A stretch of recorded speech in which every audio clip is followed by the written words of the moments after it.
When you think about businesses that are selling through the roof, like Skims or Allbirds, sure, you think about a great product, a cool brand, and great marketing. But an often overlooked secret is actually the businesses behind the business, making selling and for shoppers buying simple. For millions of businesses, that business is Shopify. It's home of Shop Pay, the #1 checkout in the world. You can use it to boost conversions up to 50%, meaning way less carts going abandoned and way more sales going through to checkout. Upgrade your business and get the same checkout Allbirds uses. Sign up for your $1 per month trial period at shopify.com/income, all lowercase. Go to shopify.com/income to upgrade your selling today. Shopify.com/income. With the Lucky Land Slots, you can get lucky just about anywhere. This is your captain speaking. We've got clear runway and the weather's fine, but we're just going to circle up here a while and get lucky. No, nothing like that. It's just these cash prizes add up quick. So I suggest you sit back, keep your tray table upright, and start getting lucky. Play for free at LuckyLandSlots.com. Are you feeling lucky? No purchase necessary. VGW Group. Void where prohibited by law. 18+. Terms and conditions apply.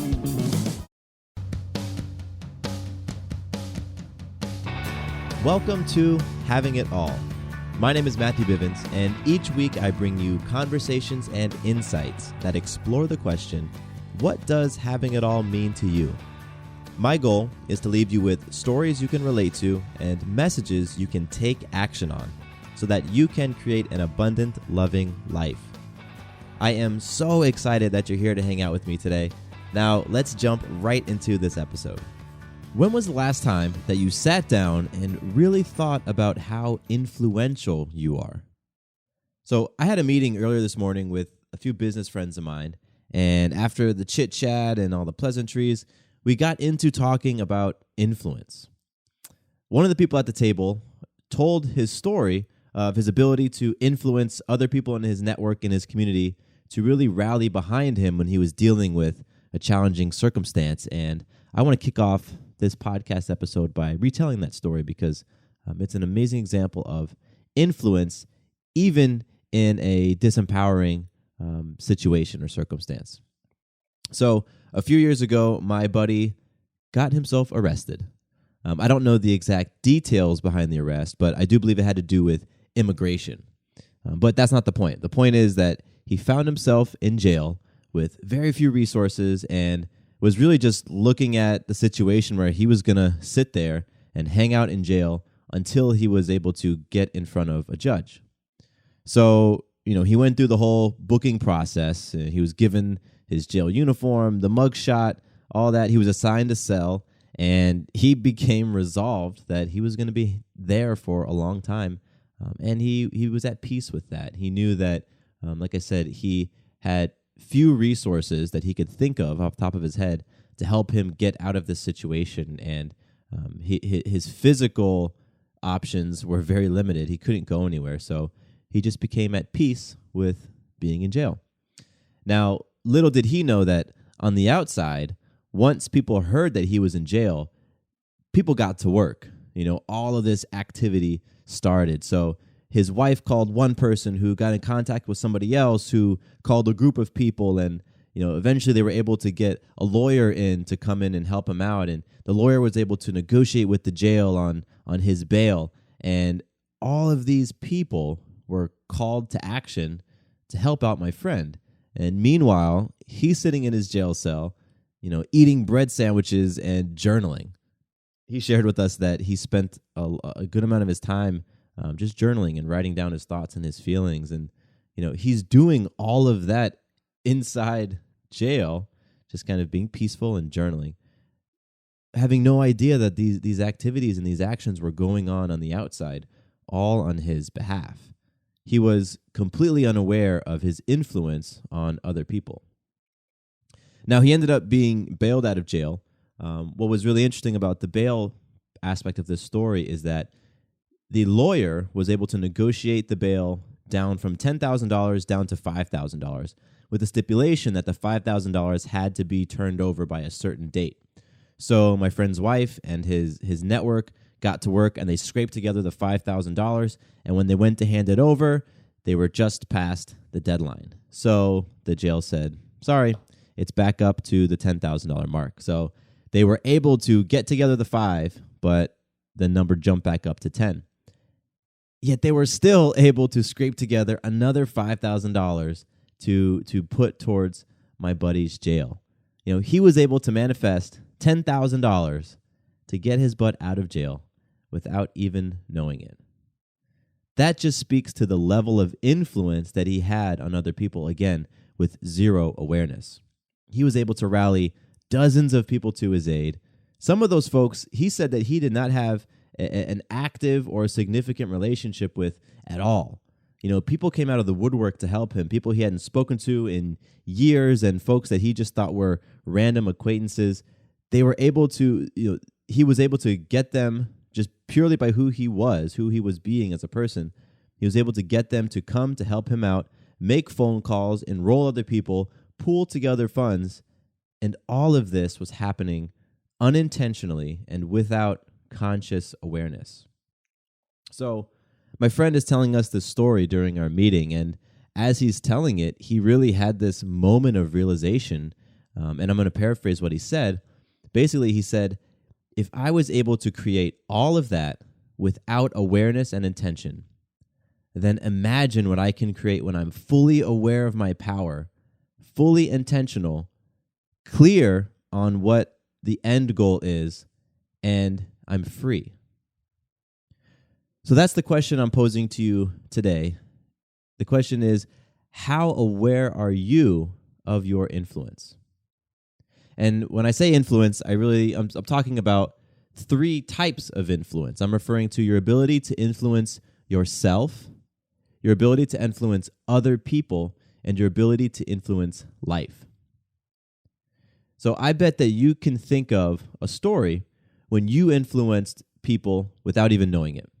Stories like the one I just shared about my buddy, where people went into action on your behalf, or people maybe just gave you something or did a favor for you without even asking.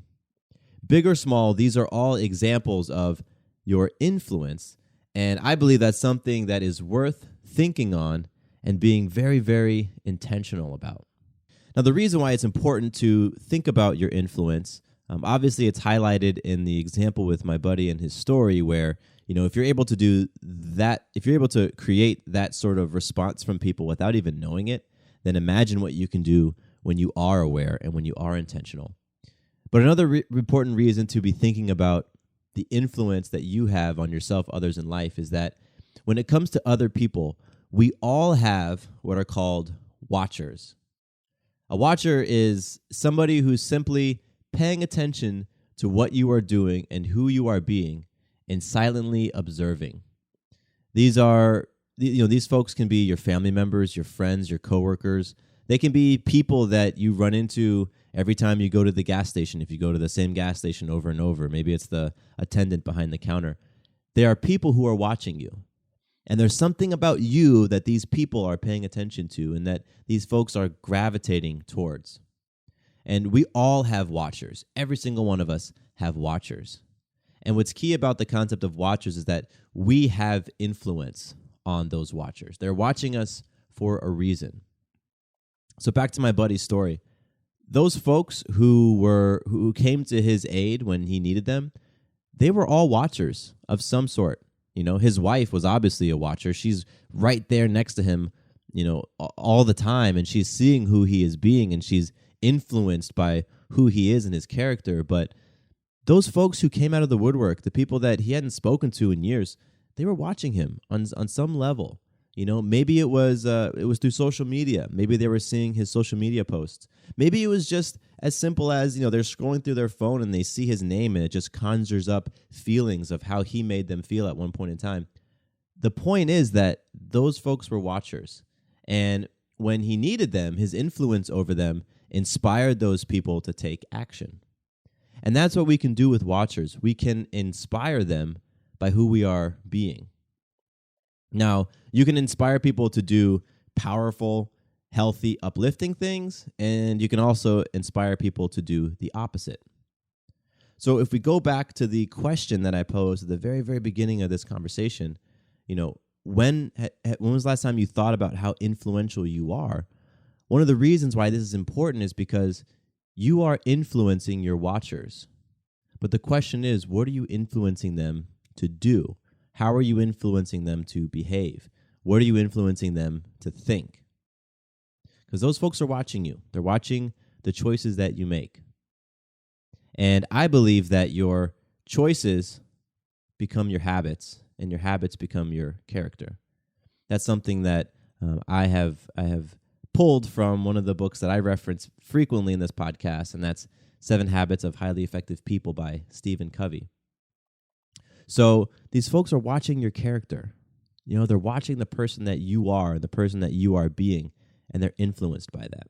So I want to inject this in here before I wrap this up. This is going to be a quick episode today, but I wanted to inject this in there because if you're thinking about how influential you are, a lot of times the following thought can be one of fear because you think, holy crap, I have a lot of responsibility now. I'm responsible for the well-being of so many people. And I agree with parts of that. I agree with the part that, yes, you are a powerful influencer, and yes, people are going to choose based off of what you choose and who you are. But I also agree that everybody has free will and that people are responsible for their choices. And so I think that the first person you want to pay attention to, the first person you want to be thinking about when it comes to influence, remember I said you can influence yourself, others, and life. The first person you want to think about is how you are influencing yourself. Because ultimately that's going to lead to who you are becoming. And from there, the watchers are going to be influenced by you.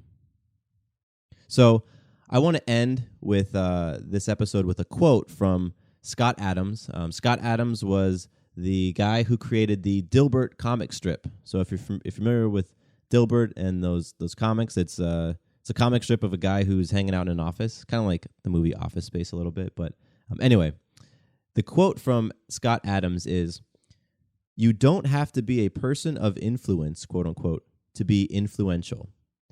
In fact, the most influential people in my life are probably not even aware of the things they've taught me." That's a powerful quote, and it goes right in line with the question of, are you aware of how influential you are? Because like Scott Adams says, the most influential people in his life probably had no idea that they were influencing him. But imagine what they would have been able to do or how they would be able to influence him if they did know. And that's the question that I leave all of you with today, that idea. So thank you so much for hanging out with me.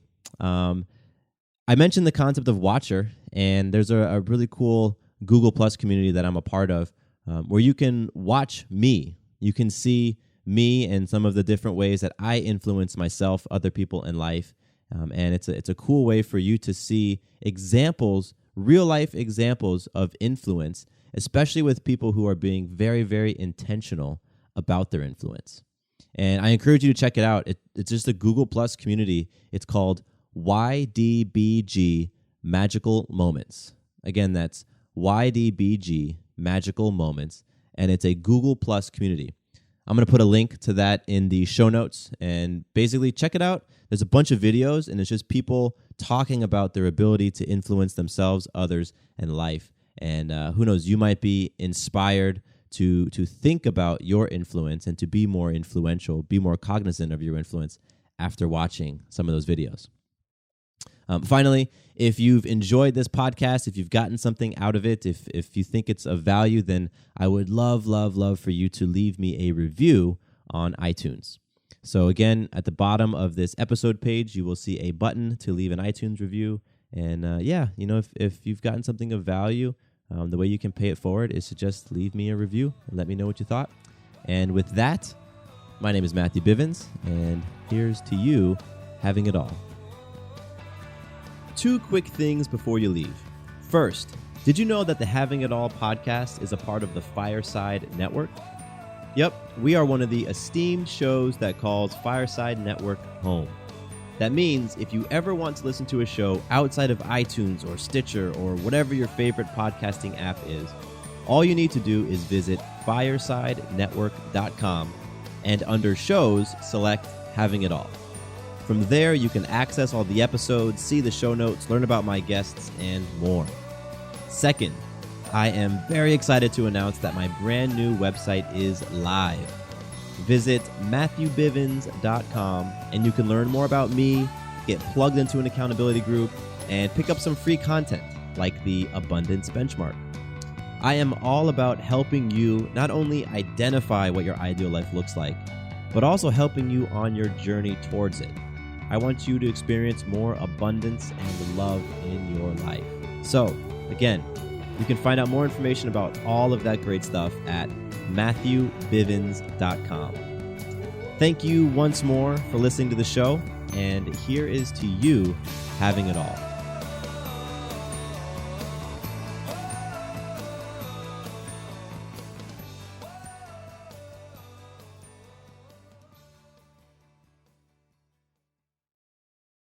Okay, you can do this. I know. Carvana makes it so convenient to sell your car. It's just hard to let go. My car and I have been through so much together. But look, you already have a great offer from Carvana. That was fast. Well, I know my license plate and VIN by heart, and those questions were easy. You're almost there. Now to just accept the offer and schedule a pickup or drop-off. How'd you do it? How are you so strong in letting go of your car? Well, I already made up my mind, and Carvana's so easy. Yeah, true. And sold. Go to Carvana.com to sell your car the convenient way.